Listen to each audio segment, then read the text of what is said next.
Hello po mga kababayan, short video lang po tayo to give you an update.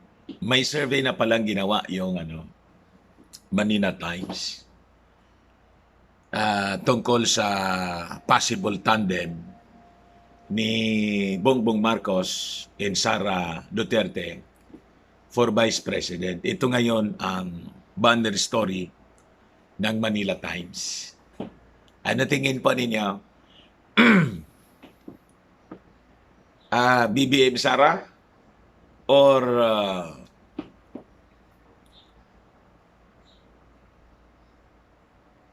Inday BBM tandem? Ano tingin po ninyo? Anyway, just to give you some updates, sigurado si Sara will run either President or Vice President, mga kababayan. Kung it will be a tandem of Bongbong Marcos and Inday Sara, tingnan natin na lang, 5 days na lang naman po. 5 days na lang naman yung palilipasin natin. Kasi si Sara, sabi ko nga po mga kababayan, matapos mag-withdraw, hindi man sinabi kung anong posisyon yung gusto niya. Pero kung paniniwalaan natin, mga kababayan, yung sinabi ni Bato, hindi niya papayag si Sara na Vice President lang.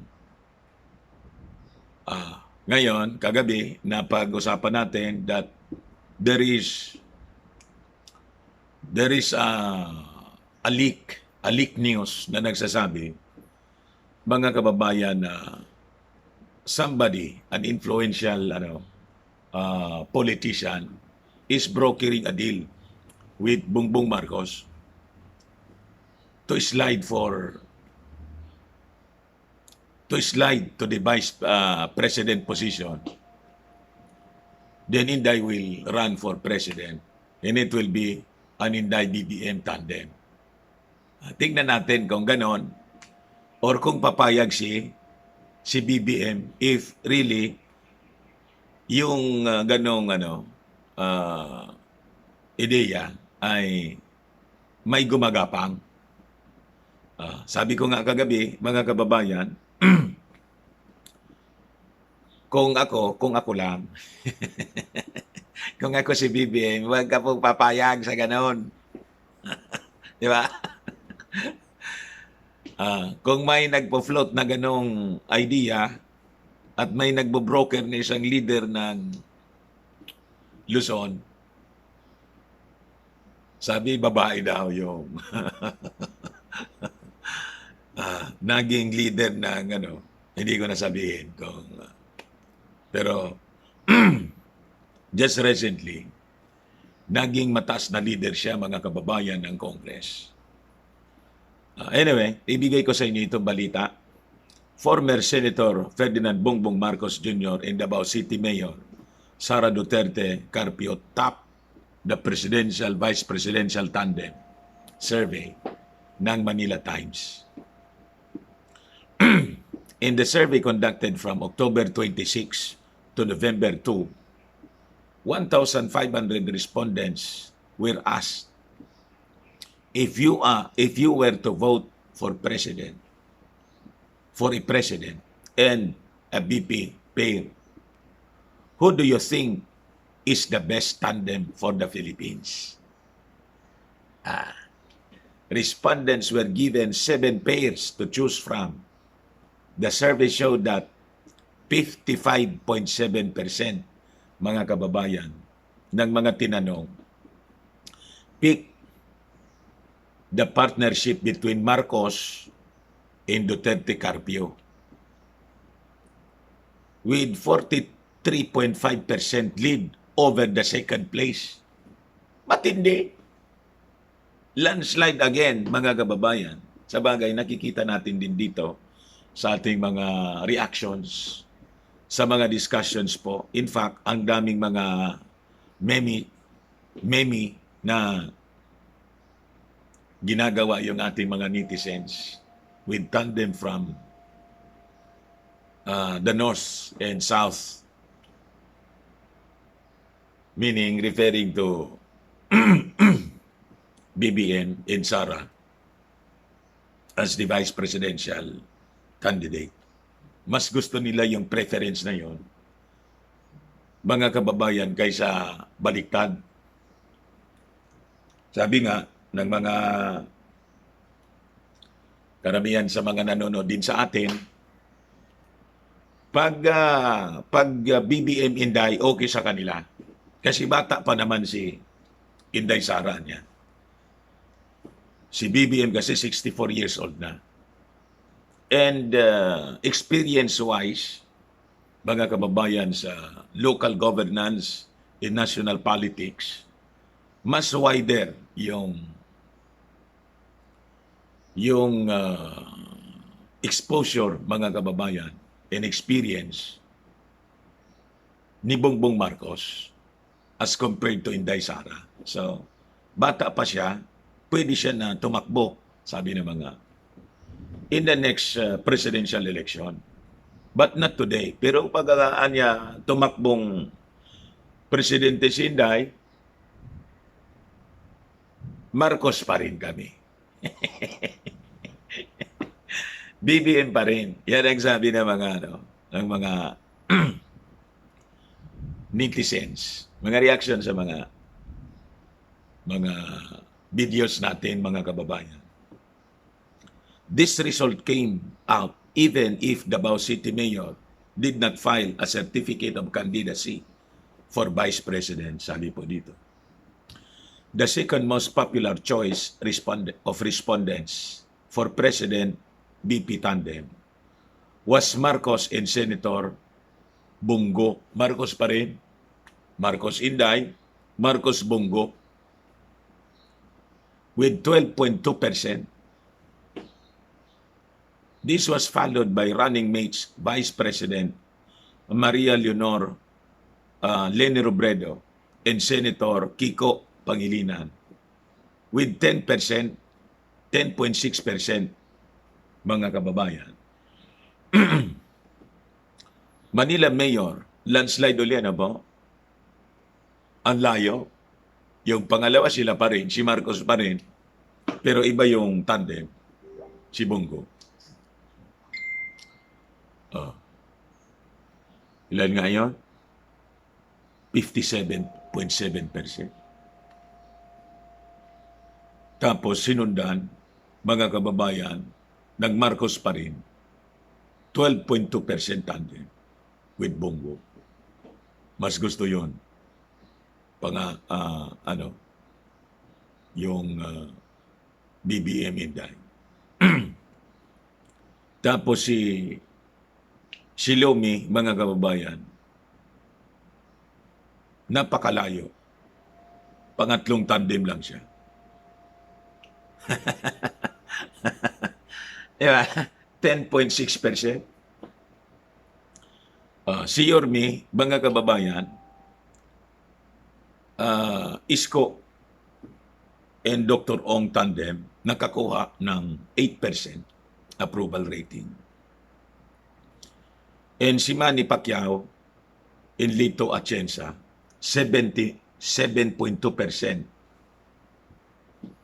Si Ping at Tito Soto, tandem, malayo, 4.5%. And si Bato, sino ang katandem nito? Wala na. Si Bato, 1.8%. Sabi rito sa balita, even with the removal of De La Rosa Go, De La Rosa Go tandem pala to, Marcos in Duterte Carpio still secured 55.1% of the votes, as Marcos Go's share slightly increased at 13.3%, while Lacson Soto also saw a 1% increase to 5.5% share.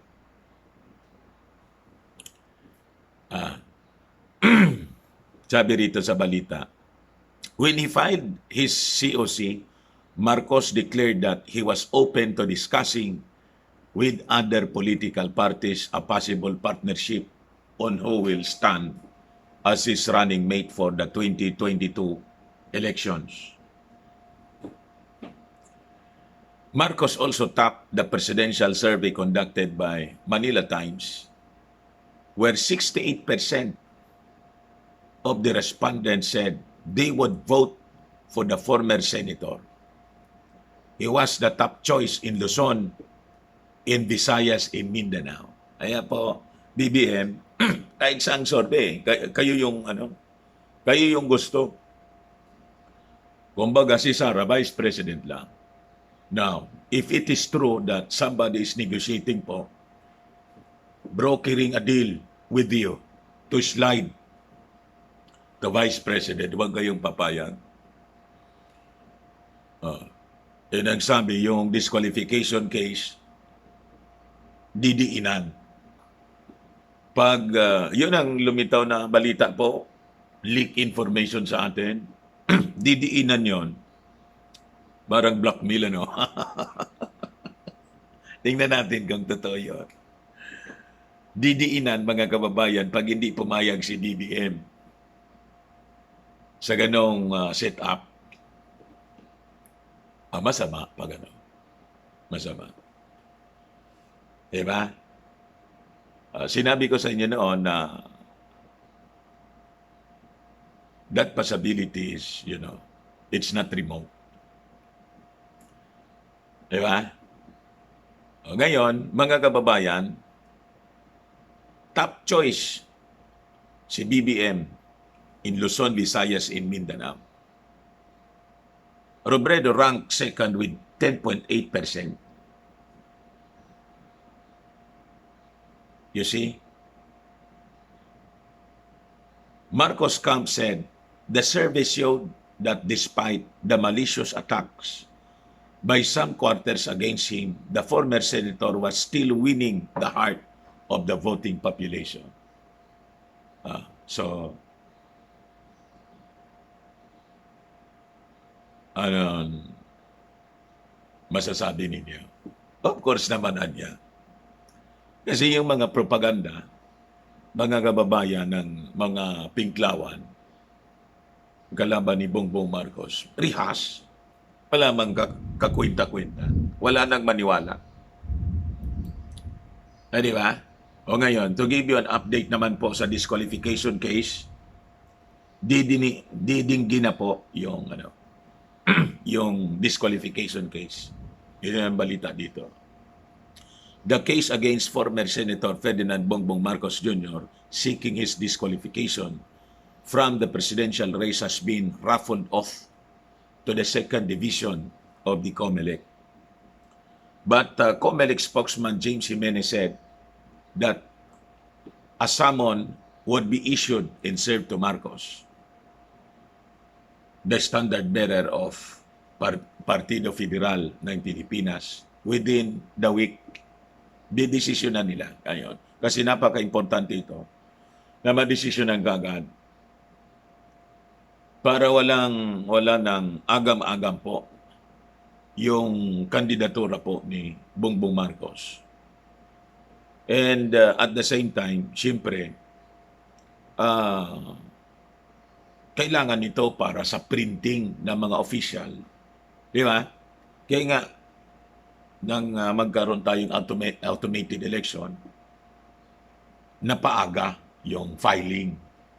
Di ba? Pero yung start ng campaign po, Pebrero pa. Pero sige na nila. Sige na nila ang kampanya. Di ba? Ngayon, importante kasi madesisyonan para sa printing ng official ballots. The case has been raffled to the second division owing to the large number of cases on the docket. No summons for this particular case has been issued yet, but is expected within the week, sabi po ni Jimenez. Marcos has 5 days to file their answer after the summon has been served, and thereafter the matter will be deemed submitted for resolution. As per COMELEC record, it is the first time a petition for the cancellation of this of his certificate of candidacy has been filed against the former senator. Based sa mga statement, mga kababayan, ng mga batikang abogado, both neutral and with the inclination to the Pinklawan, nagsabi sila na this case, mga kababayan, has walang weight, kasi nakita nila there is no tax evasion committed. It is only failure to to file ITR. Napaka simpleng pagkakamali or masabi natin wag doon.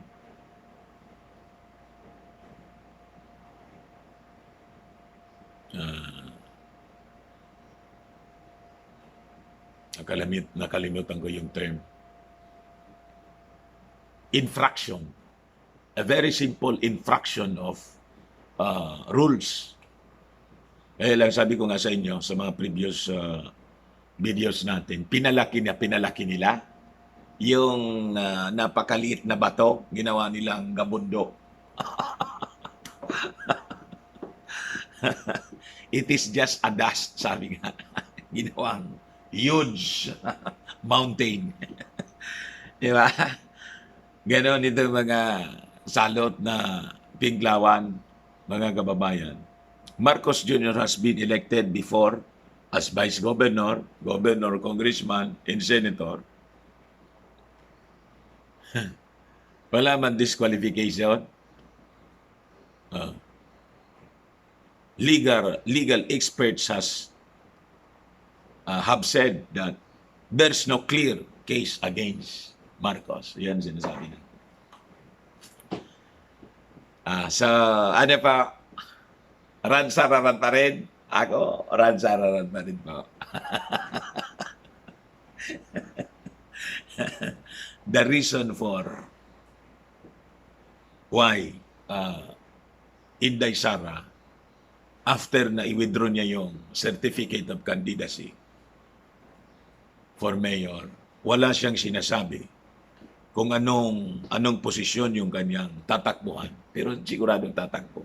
Sabi ko nga, tatakbo sa national position. Sabi ko, alangan, nag-withdraw yun pagkatapos mag-retire. The reason for that, mga kababayan, yun nga po, may negosasyon talaga po. May negosasyon. Huling hirit. Una, mga pasabi lang. But this time, may pressure.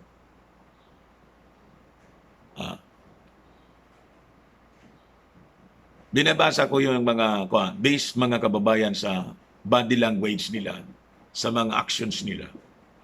And yung mga naririnig natin, nababasa nating reactions na mga vloggers na kakampi ng mga Duterte. Basta ang interpretation ko po, palaging baliktad. Kasi po, sila baliktad kong mag-isip. Di ba? Ito nga, dito. Explainer, Governor Gwen Mande publicly said she did not think Sara would change her mind. She's no drama queen, sabi po ni Gov Gwen, quoting the mayor. The ship has sailed. Tuesday events in Davao began to tell otherwise. Sabi rito sa balita sa pati si Gov Gwen na biktima.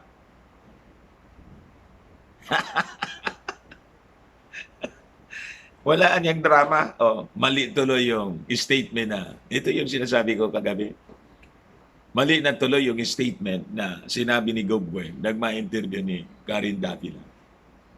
baliktad, para maulaan natin ang plano nila, kailangan baliktad po ang interpretation.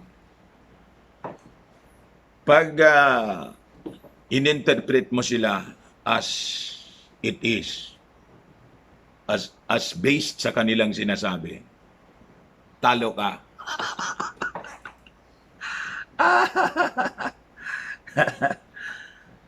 In Sarah's bet in Cebu, is Durano or Gwen for governor? Ayan. Yung pataas-taas po, ini-endorse si Gwen, ni Inday.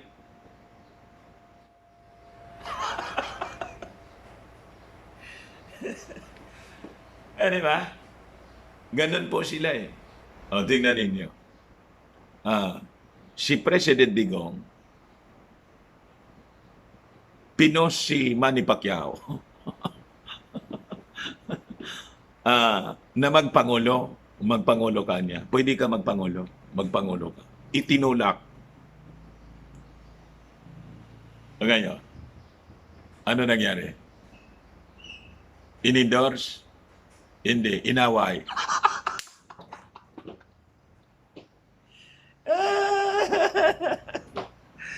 Kaaway na. You see? So you have to interpret the statements of these people na baliktad. Sanay na sanay sila maglaro. Kaya sabi ko po sa inyo, payag kayo sa ganon? Mapaglaro ng damdamin, mga kababayan. Iba yung sinasabi sa ginagawa. Ito kayo na pinag-usapan, no? Tuesday event in Davao began to tell otherwise. In Sarah's bet in Cebu, is Durano or Gwen for governor? Immediate impact in Cebu province. Local parties such as One Cebu and East Durano's PPP could be rushing to the drawing board in preparing for the final plan. Kaya mas kahit si hindi basta't nagsasalita, si Gobwen, pa-ismail-ismail lang, mga kababayan, kasi basa nila, itong mga taong ito, iba, hindi mo mapapangawakan yung kanilang salita. In Cebu City, there could be less fast and flurry as Barug is expected to support the national lineup, the PDP Laban. Cosin Duterte wing will present whatever it is. Borg will have to pick from among the groups opposing the ruling party. Robredo, Moreno, Lacson, or Pacquiao.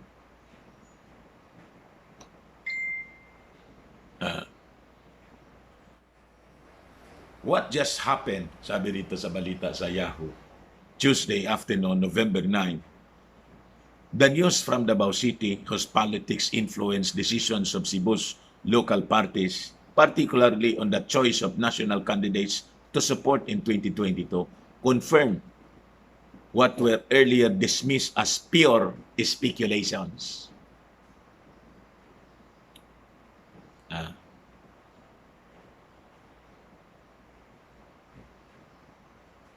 Sara stands by her word. Believers in Mayor Sara Duterte included Cebu Governor Gwen Garcia, who the day before, on November 8, when asked by Karen Davila, ito yung sinasabi ko sa inyo, ginigulo, head start on ANC, if she was hopeful that the mayor would change her mind, said, Sara is no drama queen. Stands by her word. In as far as running for president, she told the governor that the ship has sailed. Gob Gwen told Davila, I don't think she'll change her mind. Naisaan siya, no?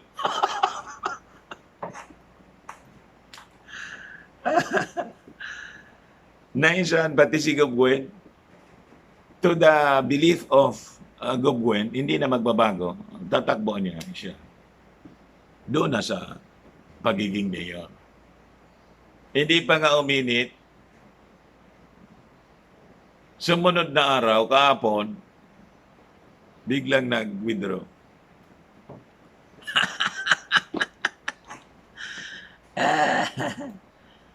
Sabi ko sa inyo, mga kababayan, ganon katindi ang mga balita dito.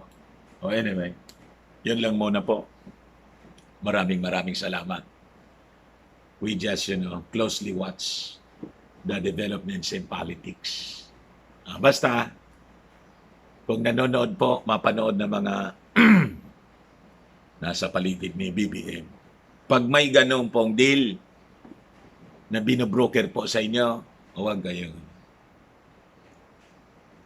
kayong papayag. Baka yung mga supporters mo kasi masaktan lang. Sayang yung overwhelming support po sa inyo. Di ba? Huwag po ninyong sayangin.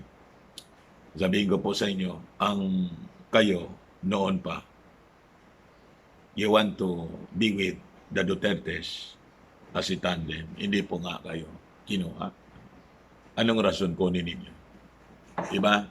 You can run solo and win the election. You can. Ngayon, kung lumaban siya, lumaban si Sara for president, tingnan natin kung makakuha siya ng umahati niya a big chunk of the supporters ninyo po. Tingnan natin. Di ba?